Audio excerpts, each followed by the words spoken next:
staff of the heroic daily newspaper, Srebrenica, which Andras also mentioned, is the Serbo-Croat word for liberation.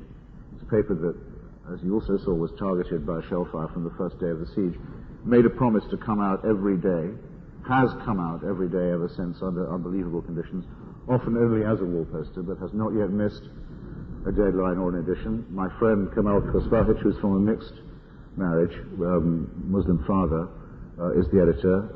Zlatko Dizdarevic, who's half Serbian, is the deputy editor.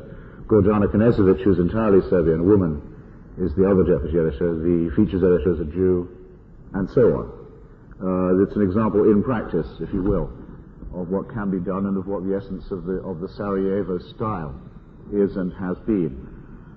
General Jovan Divjak, a great scholar and a great gentleman, who I had the honor of meeting in the middle of Sarajevo during a bombardment, deputy commander of the Bosnian army, is a very proud Serb. So are many of his staff officers.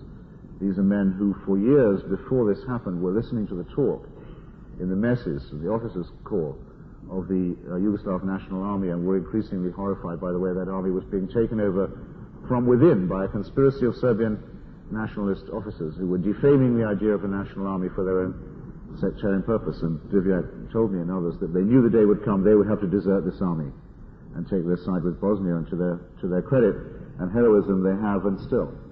The new Bosnian ambassador in Washington, Ambassador Sven Alkalai, is a Jew of the ancient Sephardic community of Sarajevo. Ladino is a language still spoken in Sarajevo and in that part of the Balkans, and attests also to one of the splendors of the Muslim world, that when Christian Spain expelled the Jews, it was only in Muslim Europe that they could find refuge and safety. So, we know what we're fighting for, and I don't think we need be ashamed to say that we think it's worth fighting for. What can one say about the other side? Look at what they say about the Bosnians, that they're vermin, that they're rabble, that they're mongrels, that they're Turks. Not an insult in itself, I must say, but you see what I mean. But it's designed to evoke the sectarian claims of medieval Europe, that the vile Turk is on the march through the Balkans, okay? And cleansing, remember, is not what we call it. It's what they call it.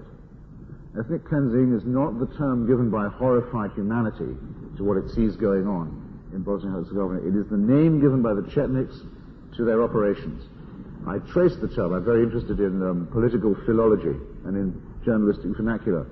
Spent some time and trouble tracking down when was the first time cleansing was used as a word to describe this horrific business. It was first used by a reporter from Belgrade Radio after the expulsion of the Muslim population of Zvornik, about which Andras was also very enlightening. He said on his broadcast, which was being monitored and which you can check, now the flag of Serbia flies over Zvornik, and Zvornik at last has been cleansed. Mr. Šešelj, Vladislav Šešelj, the leader of the Serbian Radical Party, as it disgracefully calls itself, actually his militiamen openly call themselves the Chetniks, after the fascist Serbian militias who acted so brutally throughout the Balkans in the Second World War, openly calls himself a Chetnik, so you don't really need to know any more about him than that, but his forces describe their action as a cleansing action as well. When people are bold enough to say what they're doing in that way, one's own resources in reply for propaganda seem pitiful indeed. There are war crimes, in other words, and there is the crime of war. You can't have a war without war crimes, and war is a crime. But let's not be too quick to surrender to sophistry. Fascism is when you get both. The crime of conspiracy to wage aggressive war, and the aggressive war entailing by necessity and by design crimes against humanity. In other words, nothing about it is coincidence. This is not a byproduct of the war. It is the nature of the war itself. Those mosques in Banja Luka, the Ferhat mosques, were dynamited, not shelled. They weren't destroyed during the battle for Banja Luka. They were dynamited in broad daylight, and the minarets brought down to make sure. It was not an act of war, it was an act of cultural fascism. The same is really true, though it was covered by the smoke of war, of the bridge at Mostar. Ratko Mladic, the commander of the Serbian forces besieging Belgrade, was monitored on the phone to his deputies. We have the recording Their voices are audible and identifiable and recognizable. He was audible on the phone talking to his deputy, directing shellfire at Sarajevo in the early months of the siege. Some of his deputies were saying, should we not try and not hit any Serbian Orthodox buildings? The fact that generally those buildings have been spared is further proof that the rest of the firing is aimed and deliberate, of course. But there are too many mixed areas to be sure.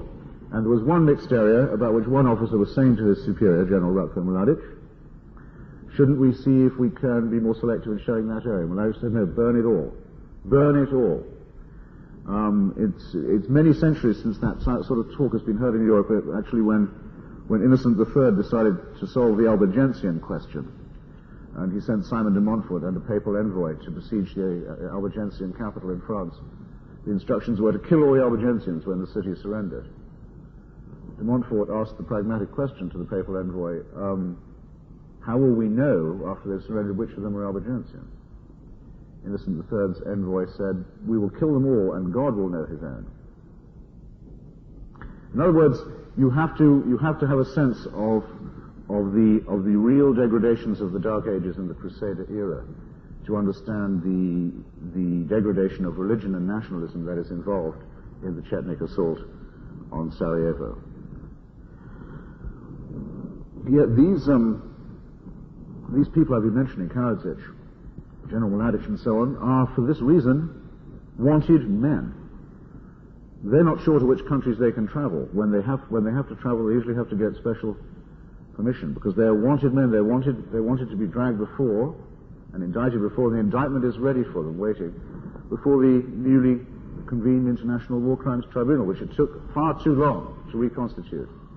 So why should it be, I used the phrase cognitive dissonance earlier, why is it that President Clinton and Prime Minister Major and Prime Minister Kohl and President Mitterrand are urging the Bosnians, with the other hand, to meet in Geneva with Mr. Mladic and Mr. Karadzic and decide how much of Bosnia they should get?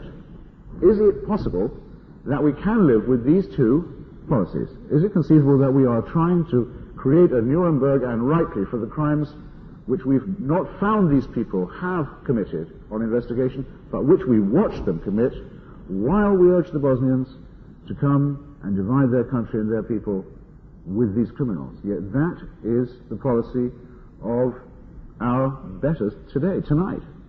And I think we're met here in part to think of ways that we can repudiate that and clarify it. It was all premeditated, you see.